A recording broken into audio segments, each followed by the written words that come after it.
یہ چاہ رہا تھا کہ میرے والد صاحب جو ہیں وہ فوت ہو گئے ہیں اور میں نے ان کے نام پہ قربانی میں حصہ ڈالا تھا، اور مجھے کسی نے بتایا کہ جب تک میں اپنا حصہ نہ ڈالوں ان کا حصہ نہیں ڈال سکتا، تو پلیز مجھے بتائیں کہ یہ بات صحیح ہے؟ صحیح کہا جس نے کہا ان سے، کیونکہ اصل میں ایک بڑی تعداد کا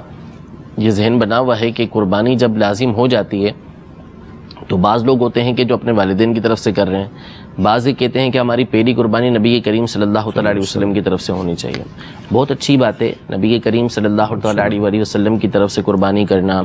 غوث پاک رضی اللہ تعالیٰ کی طرف سے قربانی کرنا، اپنے والدین کی طرف سے قربانی کرنا باعث ثواب ہے، لیکن یہ اس صورت میں جب کہ آپ اپنا واجب ادا کر چکے۔ اگر آپ پر اپنا واجب موجود ہے کہ ابھی آپ نے اپنی قربانی نہیں کی، یعنی اب آپ کا حصہ موجود ہے، آپ پر قربانی لازم ہوتی ہے، آپ صاحب نصاب ہو چکے ہیں قربانی کے لحاظ سے، تو پہلے آپ پر یہ لازم ہے کہ آپ اپنی قربانی اپنی طرف سے قربانی دیں گے تاکہ آپ کا واجب ادا ہو جائے۔ صحیح۔ اب اس کے بعد مزید اللہ تبارک و تعالیٰ نے آپ کو وسعت دی ہے، مزید مال آپ کے پاس موجود ہے، آپ اور کرنا چاہتے ہیں تو بہت اچھی بات ہے کہ اپنے والدین کی طرف سے کریں، اپنے پیر و مرشد کی طرف سے کریں، حضور سرور دو عالم صلی اللہ تعالیٰ علیہ وسلم کی طرف سے حصہ ملا ہے، یعنی جتنی آپ کی استطاعت ہے آپ اس طرح کریں تو اچھی بات ہے، لیکن اولاً جو آپ پر واجب ہے اس کو آپ کو ادا کرنا ضروری ہے۔ اگر نہیں ادا کیا تو اب اس صورت میں، اور وقت بھی نکل گیا ہے، تو اب آپ کو ایک بکرا یا بکری یا اس کی قیمت جو ہے وہ شرعی فقیر کو دینا ہوگی۔ سالم بکرا، پورے کا پورا بکرا جو ہے وہ دے دے، یا بکری دے دے پوری کی پوری، یا پھر جو ہے ان کی جو رقم بنتی ہے وہ کسی شرعی فقیر کو دینا یہ لازم ہے ان کے اوپر۔ لیکن یہ بھائی نے اور پھر ایک کویسچن تھا کہ اگر کوئی شخص کسی مرحوم کی طرف سے قربانی کرنا چاہتا ہے تو اس کے گوشت کا کیا شرعی حکم ہوگا؟ دیکھیے، اس میں سب سے پہلے دیکھنا ہوگا کہ جس شخص کی طرف سے آپ قربانی کر رہے ہیں کیا اس نے موت سے پہلے قربانی کی وصیت کی تھی یا نہیں کی تھی۔ جیسے بعض اوقات ہوتا ہے والد صاحب فوت ہوتے ہوئے کہہ گئے تھے کہ بیٹا میری طرف سے ایک دو قربانی کر دینا، تو اگر تو میت نے وصیت کی تھی قربانی کی اور ہم اس وصیت کو پورا کرنے کے لیے قربانی کر رہے ہیں تو ایسی صورت میں تو گوشت نہیں کھا سکتے، اس کو پورا کا پورا صدقہ کرنا ہوگا۔ اور اگر مرحوم نے کوئی وصیت نہیں کی تھی، ہم اس کی وصیت پوری نہیں کر رہے بلکہ اپنی طرف سے، جیسے ہوتا ہے بعض اوقات والد صاحب کی طرف سے کر دی، مرحوم والدہ کی طرف سے کر دی مرحومہ، تو اس صورت میں اس قربانی کے گوشت کا وہی حکم ہوتا ہے جو عام ہمارے گوشت کا حکم ہوتا ہے، یعنی اس کے 3 حصے کیے جائیں گے، ایک حصہ خود رکھ لیں، ایک حصہ غربا میں دے دیں، ایک حصہ دوست احباب میں دے دیں۔ تو اس لیے خلاصہ کلام یہ ہے کہ اس میں مرحوم کی طرف سے قربانی کرنے کے سلسلے میں سب سے پہلے دیکھا جاتا ہے کہ انہوں نے وصیت کی تھی یا نہیں کی تھی۔ کی تھی تو گوشت نہیں کھا سکتے، نہیں کی تھی تو بالکل کھا سکتے ہیں۔ کس نے کہا میرے والد صاحب کا انتقال ہو گیا ہے، کیا ہم ان کے نام کی قربانی کر سکتے ہیں؟ اس پر کیا طریقہ کار ہوگا؟ جی بالکل کر سکتے ہیں۔ نبی صلی اللہ علیہ وسلم نے 2 مینڈے ذبح کی، ایک اپنی طرف سے اور ایک امت کی طرف سے، اور آپ نے ایک دفعہ ایسا بھی کیا کہ ایک قربانی اپنی طرف سے اور ایک ان کی طرف سے جو قربانی نہیں کر سکے، تو اس لیے پتہ چلتا ہے کہ قربانی کسی دوسرے کی طرف سے بھی کی جا سکتی ہے۔ تو آپ نے مرحوم والدین کے لیے کر سکتے ہیں، صرف ابا سے کر لیں، صرف اماں کے لیے کر لیں، دونوں کے لیے کر لیں، کوئی حرج نہیں ہے۔ ہاں، اب دونوں کے لیے کریں گے تو کیا ثواب تقسیم ہو کے ملے گا دونوں کو؟ یہ ایک سوال ہے بھائی، سمجھ میں آ رہا ہے؟ بھائی ایک بکرا، ایک دمبا یا گائے کا ایک حصہ آپ کے مرحوم والدین دونوں کے لیے کر لیا آپ نے، تو کیا آدھا آدھا دونوں کے لیے ہوگا یا دونوں کو پورا پورا ثواب ملے گا؟ اس میں علماء کی 2 رائے ہیں، کیونکہ اس کے بارے میں قرآن و سنت خاموش ہیں۔ صحیح ہے نا؟ ابے بھائی بکرا ایک ہے اور ہو رہی ہے مرحوم ابا اور اماں دونوں کی طرف سے، تو کیا آدھا آدھا ابا اماں کو ثواب پہنچے گا یا پورے پورے بکرے کا پہنچے گا؟ سوال سمجھ میں آئے گا تو پھر جواب سمجھ میں آئے گا نا۔ تو اس میں علماء کی 2 رائے ہیں، کیونکہ قرآن و حدیث جہاں واضح نہیں ہو تو پھر اجتہاد ہوتا ہے نا۔ تو بعض جی نہیں، مرحوم میں زیادہ کے لیے بھی ہو سکتا ہے، زندہ میں تو ایک کے لیے ہی ہوگا، جو مرحومین ہیں ان میں پوری امت کے لیے جب نبی نے کر لیا تو نا، تو آپ بھی پوری امت کے لیے بھی کر سکتے ہیں۔ اصل میں ہوتا وہ آپ ہی کی طرف سے ہے، تو آپ چونکہ ایک ہیں تو آپ ایک ہی بکرا کریں گے، لیکن اس کا ثواب پہنچایا جاتا ہے زیادہ لوگوں کو، تو وہ 2 کے لیے بھی ہو سکتا ہے، 10 کے لیے بھی ہو سکتا ہے، پوری امت کے لیے بھی ہو سکتا ہے، وہ زندوں کے لیے بھی ہو سکتا ہے، لیکن وہ ہوگا پھر آپ کے لیے۔ لیکن جب آپ قربانی 2 کی طرف 2 زندوں کے لیے کر رہے ہوتے ہیں پھر وہ دونوں کے لیے الگ الگ ہو رہی ہوتی ہے، اس میں ایک میں 2 آدمی شریک نہیں ہو سکتے، لیکن صرف ثواب پہنچانے کی حد تک جہاں تک بات ہے تو ثواب پہنچانے میں تو 10 کو پہنچا دیں آپ۔ تو اب علماء کہتے ہیں کہ بعض علماء کہتے ہیں ڈیوائڈ ہو کے پہنچتا ہے, صحیح ہے نا, اور بعض کہتے ہیں نہیں پورا ثواب اس کو بھی ملے گا, پورا ثواب اس کو بھی ملے. دونوں قول ہیں علماء کے. تو اس لیے افضل تو یہی ہے کہ ابا کے لیے الگ کر لیں, اماں کے لیے الگ کر لیں, افضل یہی ہے. اور اگر نہیں کر سکتے دونوں کے لیے کر لیں, ایک ہی کر لیں دونوں کے لیے. اللہ پہنچانا چاہے گا تو دونوں کو پورے. اسی کانٹیکسٹ میں اگلا پوائنٹ نمبر 10 ہے. یہ روایت ہے جس کی وجہ سے تھوڑا ایشو آج کل چل نکلا ہے, وہ جامعہ ترمذی اور سنن نبی داؤد میں ہے, اور یہ ضعیف روایت ہے. اور یہ وہ روایت ہے جس میں وہ سکم ہے جو میں پہلے بیان کر چکا, کہ سیدنا علی رضی اللہ تعالیٰ عنہ کہتے ہیں کہ آپ صلی اللہ علیہ وسلم نے مجھے وصیت فرمائی تھی کہ میں ہر سال ایک مینڈا آپ صلی اللہ علیہ وسلم کی طرف سے قربان کروں. تو 2 مینڈے سیدنا علی رضی اللہ تعالیٰ عنہ دیا کرتے تھے, ایک اپنی طرف سے اور ایک آپ صلی اللہ علیہ وسلم کی طرف سے, آپ صلی اللہ علیہ وسلم کی وفات کے بعد. تو اس حدیث میں وہی شریک بن عبداللہ القاضی جو ہیں وہ مدلس راوی ہیں اور ان سے روایت کر رہے ہیں, اور مدلس کی ان والی روایت ضعیف ہوتی ہے جب تک سما کی تصریح نہ ہو. صحیح مسلم کے مقدمے میں یہ پیٹ رول ہے, اور یہی رول ہے جس کی وجہ سے وہ خطرناک روایت بھی ضعیف ثابت ہوتی ہے جو مسند امام احمد میں ہے, اور الادب المفرد امام بخاری کی اس میں بھی موجود ہے, اور مشکات المصابی میں بھی انٹرنیشنل نمبرنگ کے مطابق 4902 نمبر حدیث ہے. اب یہ حدیث میں اس لیے کہہ رہا ہوں کہ وہ روایت درج ہے لیکن یہ ضعیف ہے, کہ آپ صلی اللہ علیہ وسلم نے فرمایا جو شخص اپنے جاہلی نسب پر فخر کرے تو اس کو کہو کہ اپنے باپ کا عضو تناسل کاٹ کے اپنے منہ میں رکھ لو,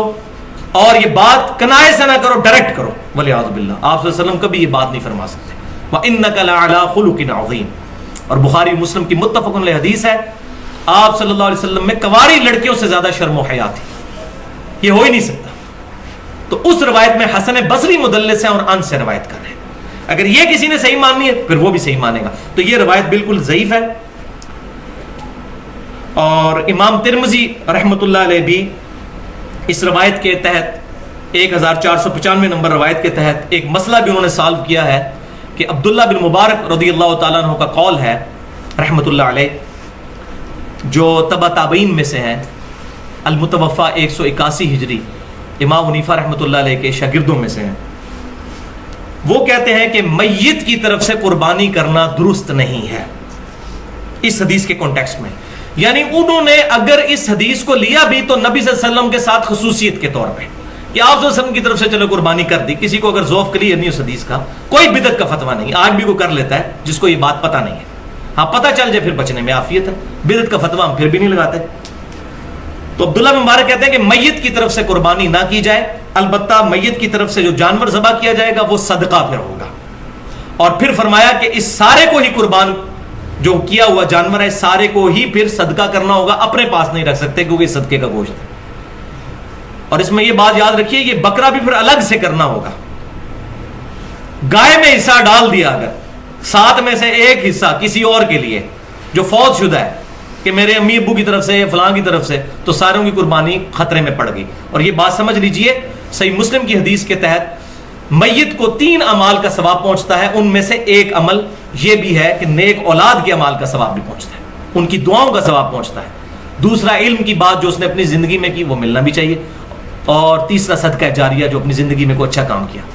لیکن یہ جو بات ہے تو آٹومیٹکلی اگر ہم قربانی کرتے ہیں, ہمارے ماں باپ زندہ ہیں یا فوت ہو چکے ہیں, ان تک ثواب پہنچے گا, اور پوری امت کی قربانی کا ثواب آپ صلی اللہ علیہ وسلم تک بھی پہنچے گا, کیونکہ آپ صلی اللہ علیہ وسلم ذریعہ ہدایت بنے ہمارے لیے, اس میں کوئی شک ہی نہیں ہے. ہمارے ہر عمل کا ثواب آپ صلی اللہ علیہ وسلم کے نامہ اعمال میں بھی جاتا ہے, الگ سے کرنے کی ضرورت نہیں ہے. سوال شیخ کے بعض اوقات یہ ہوتا ہے کہ اگر ہم بڑے جانور کے اندر حصہ ڈالنا چاہتے ہیں تو اس کے اندر ایک یہ مسئلہ ہوتا ہے کہ اللہ کے رسول صلی اللہ علیہ وسلم کے نام کا بھی ایک حصہ ڈالا جاتا ہے, تو ہم کو اپنے حصے کے علاوہ اور کچھ پیسے دینا پڑتا ہے کہ وہ سب مل کے ایک اللہ کے رسول صلی اللہ علیہ وسلم کے نام کا حصہ ڈالا جاتا ہے. تو اس کے اندر تھوڑا سا مسئلہ ہوتا ہے پیسے دینے کے لیے, تو کیسا اس تعلق سے کیا کرنا چاہیے؟ میں نے ایک اچھا سوال کیا کہ جو میت کے تعلق سے قربانی ہے, چاہے نبی اکرم صلی اللہ علیہ وسلم کے نام سے ہو یا دیگر لوگوں کے نام سے, اس کا کیا مسئلہ ہے؟ دیکھیے اللہ کے رسول کرنی, میں ایک عام بات میت کے تعلق سے کر دیتا ہوں. میت کے نام سے قربانی کے تعلق سے علماء سلف میں اختلاف ہے, کیا جائے گا یا نہ کیا جائے گا. اس معاملے میں جو ان کی رائے ہے وہ یہ ہے کہ اگر میت کے نام سے قربانی کی جاتی ہے تو قربانی کا ثواب تو اس شخص کو ملے گا جس نے کی, اس قربانی کا گوشت تو استعمال نہیں کریں گے اور صرف غریبوں میں بانٹیں گا, اس غریبوں میں گوشت بانٹنے کا ثواب ملے گا اس میت کو. بات سمجھ رہے آپ؟ سلف میں اختلاف ہے، اور اختلاف میں پہلے علماء کی رائے یہ ہے کہ جو قربانی میت کے نام سے ہوں گی ثواب میت کو نہیں، ثواب کرنے والے کو ملے گا جس کا پیسہ تھا، اور وہ شخص جس کے نام سے کی جا رہی ہے وہ گوشت کو اگر لیتا ہے اور پورے گوشت کو تقسیم کرے گا غریبوں میں تو گوشت کو تقسیم کرنے کا ثواب ملے گا، اس لیے کہ میت کو اگر کھانا کھلایا تو ثواب ملتا ہے، میت کے نام سے پیسے دیا صدقہ تو ثواب ملتا ہے، تو میت کے نام سے گوشت دیا تو ثواب تو ملے گا۔ سمجھ رہے ہیں بات کو؟ وہ رائے انہوں نے دی ہے کہ اگر کوئی میت کے نام سے کرتا ہے تو پھر پورا گوشت صدقہ کرنا پڑے گا، اور اس کا ثواب کس کو ملے گا؟ پھر میت کو، وہ کھا نہیں سکتا اس لیے کہ پھر صدقے میں آئیں گا، قربانی کا نہیں ملے گا۔ دوسرا، اس میت کو قربانی کا ثواب مل سکتا ہے جس میت نے زندگی میں قربانی کی وصیت کی ہو اپنے بچوں سے، جیسا کہ باپ بیٹے سے بچوں سے کرا ہے، دیکھو میرے بعد بھی اگر تمہاری طاقت ہو تو ضرور میری قربانی کرنا، طاقت ہو تو یہ نہیں کہ بیٹا اپنی نہیں کر اور باپ کی کر رہا میت والے، بھائی زندوں کو ثواب اصل ہے، جو گزر چکے ان کا تو ہوا، ٹھیک؟ تو پھر سمجھ لو بچہ سوچ رہا ہے کہ بھائی میرے پاس طاقت تو ہے آج والد کی بھی کر دیتا ہوں، تو کوئی مسئلہ، اس لیے کہ والد نے یا میت نے مرنے سے پہلے وصیت کی تھی، تو وصیت جو کر جائے اس کی آپ کر سکتے ہیں۔ دوسرا، تیسرا، نبی اکرم صلی اللہ علیہ وسلم کے نام سے حصہ ڈالتے ہیں، بھائی کا جو سوال تھا، اور ہوتا یہ کہ جانور میں 6 حصے ہوتے ہیں ہمارے پاس ہندوستان میں، بڑے جانور، ایک تو رسول اللہ کا رہتا، پھر 6 لوگ مل کے 7 حصے اسپانسر کرتے ہیں، مطلب ایک حصے میں سب کچھ 6 لوگوں کو تھوڑا تھوڑا پیسہ ڈالنا پڑتا، 2500 کا حصہ 250 روپے ایکسٹرا ڈالو، چونکہ رسول اللہ کا بھی حصہ ہے، 7 لوگ 250 ڈال کے ایک حصہ بنا، اس کا کیا ہونا؟ رسول اکرم صلی اللہ علیہ وسلم نے امت سے کبھی بھی قربانی کرنے کی وصیت نہیں کی تھی۔ جو روایت ملتی ہے ابو داؤد کی، علی بن ابی طالب رضی اللہ عنہ اس کے راوی ہے، وہ فرماتے ہیں حدیث لیکن ضعیف ہے، پھر بھی بیان کر رہا ہوں جو کہ وجہ بنتی ہے لوگوں کی قربانی کی، اگر اس کو